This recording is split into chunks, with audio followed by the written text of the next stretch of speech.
Hello, everyone, especially my 19 subscribers. In honor of National Adoption Day, I decided to delve deep into my personal life and read something I wrote a few months ago. This is essentially an open letter to myself about my adoption. This is done in the style of Draw My Life, so please excuse the poor and somewhat blurry artwork. Without further ado, here it is. Hi, I'm Patrick. Now, my name in particular is pretty coincidental. My name is Patrick, and my father's name is Patrick, and both of our full initials are PAT. That may not seem coincidental, it may just seem like I'm a junior. The kicker that makes this coincidental is that my adoption day is St. Patrick's Day. Initially, my initials spelled PAP, and my birth father's name is Rob. For me and many other kids, celebrating our adoption day is so important. Not because we get showered with attention, more so because there are a lot of emotions, questions, and thoughts that come from being adopted. Let me explain. I was born in the mid-90s in Denver. My mother and I spent a couple days in the hospital as expected. Upon being discharged, my mother dropped me off at my grandma's house. She then proceeded to go to my father's house and essentially assault him because he allegedly was cheating on her while she was delivering me. So, my first night out of the hospital, I spent with my grandma, while my mom was in jail. I like to think she spent a couple days with me at home, but I knew she had to go back to work shortly after my birth. So I bounced around from family member to family member for a couple weeks. Eventually, though, everyone told my mom they needed to get back to their own lives, and she needed to figure out something else for long-term childcare. The solution presented came from my grandma. Apparently, my grandma's friend from work's sister watched everyone's kids every day. So she asked if my grandma's friend's sister, let me explain that again, my grandma's friend's sister, aka a stranger, would be willing to watch me. So I was dropped off one morning, the day passed, and my mom asked if they could watch me through the night, since she was working late. The answer was yes. Well, rinse and repeat a couple times. After a few days, the couple I was staying with called my mom and told her she needed to come pick her son, me, up, because they already had two daughters and they were starting to grow attached to having a baby around the house. To which my mother responded, "Okay, do you want him?" Cut to a bunch of complicated bureaucracy, a few painful visitations, and a bunch of legal fees. Eventually, March 17th the following year, we ended up in a courtroom with a judge signing into law that I was a member of this new family. This is the summation story I've pieced together from talking to my mom, dad, and birth mother. How much is true, opinion, or false, I don't honestly know. Even though I was adopted at a very young age, this was still traumatic for little baby Patrick. Because of this trauma, I suffer from something called attachment disorder. Basically, this means it's hard for me to make meaningful connections with people out of the knowledge and fear that people will walk out of my life on a whim. It also means that I have a strong need to be in control of my surroundings, situations, and my relationships. This disorder is difficult because most children with it act out and are very violent. As the child grows, many see these emotions as teen angst. Teen angst is completely normal. However, the emotions and thoughts experienced by those with attachment disorder is a bit different. In my case, I manipulated all of my friends and controlled the lifespan of my friendships and relationships. Often I would stir the pot just to keep emotions high. I didn't care which emotions, just so long as they were palpable. It's also worth mentioning that I wasn't a particularly violent child. However, my pediatrician still found that I was suffering from this disorder and wouldn't react violently because I had a high level of control in my life. When I was a child, my parents told me their version of my adoption story. Essentially, the story was that a young girl had me and was incapable of taking care of me, so she gave me up. Then my parents came in and adopted me, after basically being put on the spot to do so. They made it very clear they were glad they adopted me and that they loved me. But the way they framed the story, it always felt like they viewed me as a rescue that they were saving. This had its own unique effect on me. I felt as though I needed to be worthy of saving, so I spent years trying to outdo my sisters.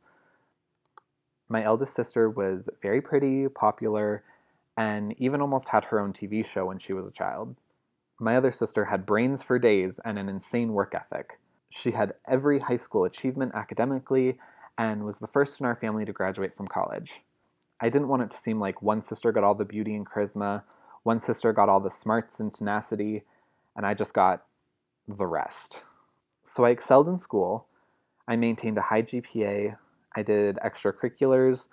I racked up awards. I got a scholarship published. I was nationally adjudicated for the Bobby G Awards. I was briefly a Redken model. I was very well known in high school, even if not always thoroughly liked. And I was even accepted to a prestigious performance conservatory on a partial scholarship. One of my sisters got a license as a beautician. I got a license as a massage therapist. One of my sisters got a degree in child education. I'm starting a degree in child social work. I never wanted to be left behind in the shadow of their achievements and feel like I was undeserving of being rescued or that I was less than my parents' biological children. My sisters and I love each other very much and have a sibling relationship that most people dream of having with their brothers and sisters. But I still always felt in competition with them. Later in life, I found out that I have two younger siblings. At my graduation, I met my birth mother and my little brother and my little sister. Over the next couple weeks, I spent a lot of time with them, trying to catch up on all the years that we missed out together. Given how close I was with my sisters growing up, I was so happy to figure out that my new little sister enjoyed theater and performance as much as I did, and that my new little brother had sort of just the same general demeanor as me and loved games and sort of nerd culture as well. One night after our little sister went to bed, my brother shared a more personal perspective on his upbringing. He's very happy with his life and family, but it sounded like he had to sacrifice aspects of his childhood so he could help raise our sister. I felt pretty guilty after hearing about this because I knew as the older brother, this should have been me. They both should have been able to fully enjoy being kids, and I should have been the one taking care of them. I also guiltily became aware of the fact I was afforded a lot more opportunity than they were. The guilt of not having been there for them and having been given more opportunity still even today makes it somewhat complicated to reach out and have a good relationship with them. Not by any fault of theirs, not by any ill will or bad feelings from them, strictly just from my own. Additionally, as a kid, I didn't really have anything to frame my expectations for meeting my birth mother. Essentially, the only adoption story I grew up with was Annie, and that musical romanticizes how her parents probably got their lives together, were in a happy, loving relationship, and couldn't wait to be with their daughter. My reality was that I met my mother, and it was good for a couple weeks, like meeting a new friend. But after a couple months, she started asking for help and handouts. On my birthday, it was obvious that she was on something. Her personal relationship was rocky and apparently abusive. This created an unstable living situation for my siblings. Eventually, I wanted to distance myself from her. But my actual mom, my adopted mom, tried pressing me to martyr myself and take care of my birth mom. This made the situation even harder because I felt like I didn't even have my mom's support in distancing myself from a toxic relationship I didn't feel safe in. Luckily, I received enough support from my boyfriend at the time to walk away. But the entire experience, even sometimes including my current relationship with my birth siblings, creates a lot of feelings of guilt and embarrassment. Over my lifetime, as I started to grow up and grow aware of my feelings, my parents seemed to want to talk about my adoption less and less. They were fine telling me my adoption story as many times as I wanted to hear it when I was little, but when I was able to ask questions and had some confusing feelings about it, they started brushing it off. I particularly remember one time I initiated a conversation with my mom and was quickly shut down, saying that it didn't matter because I couldn't do anything about meeting my birth family until I was 18. I wasn't only wanting to discuss possibly meeting them, but I wanted to talk about in general how I was feeling. I'm very grateful for the life I was given. I love my relationships with my siblings, I'm proud of all my accomplishments, and I'm generally happy with the person I've become. But as I said before, my adoptions created a lot of emotions, questions, and thoughts. The story I just told barely even scratches the surface of my general understanding of my adoption. It's these reasons that my adoption day each year is so valuable to me. It's the one day of the year my adoption is celebrated, and all these feelings get a little quieter. I don't have to worry or wonder if my family is truly happy having me as a member. They wouldn't choose to celebrate it if in fact they didn't feel happy. This previous St. Patrick's Day, 2019, was my niece's dedication. A dedication, for those who don't know, is when parents proclaim to dedicate their children's life to Jesus. So it's similar to a baptism, but it allows the child more of an option later in life to take that journey themselves. In all the hustle and bustle, my family forgot exactly what day it was for me. Now, I had moved away from my hometown about 5 months previous, so I knew we wouldn't be able to celebrate as normal. But this year, everyone seemed to kind of forget. I didn't say anything because I knew it was an important day for my niece too, but I didn't realize how having my family temporarily forget would make me feel. I received calls the next day apologizing and got well wishes from them, and I can't stress this enough.